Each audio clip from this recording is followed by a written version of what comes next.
Why a plywood boat falling from the sky saved more downed airmen than any rescue plane before it. In the vast, empty stretch of open ocean, ditching was a death sentence with a delay. A downed airman, lucky enough to reach his rubber dinghy, had food and water for a few days, not weeks, and after that, the sea decided everything.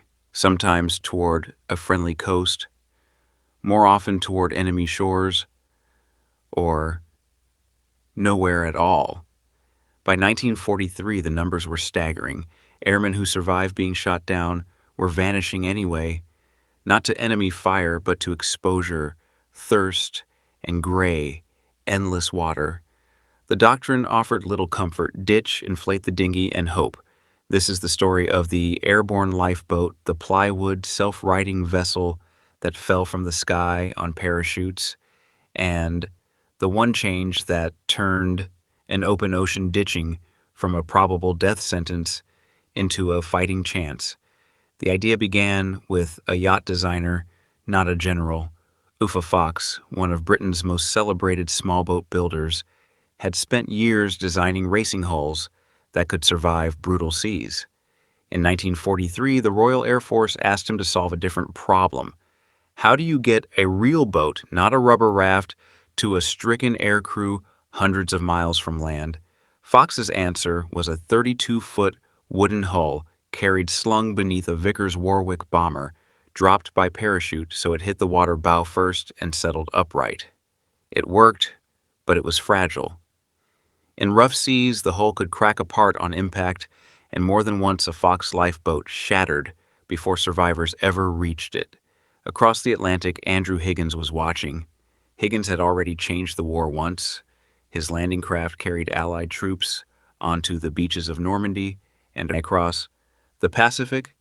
In November 1943, his engineers studied Fox's design and judged it too weak to trust with American lives. So Higgins built something tougher, a 27-foot mahogany-hulled lifeboat with twin engines, 20 sealed internal compartments that kept it afloat even if swamped, and a self-righting hull that would flip back upright if it capsized. The Higgins A1 lifeboat was ready for production by early 1944, built to be carried under the belly of a modified B-17 Flying Fortress, stripped of guns, and redesignated the B-17H. Roughly 130 of these fortresses were converted for one job alone: finding drowning men and giving them a boat that could actually get them home. The first time it mattered came on March 31st, 1945, in the North Sea, 8 miles off the Dutch island of Schiermonnikoog, and the mission that led to it was already a disaster. A P-51 Mustang pilot had ditched offshore the day before. A PBY Catalina flying boat landed in 6-foot swells to rescue him, but lost oil pressure in one engine and couldn't take off again, stranding its own 6-man crew. Through the night, the Mustang pilot drifted onto the beach and into German hands.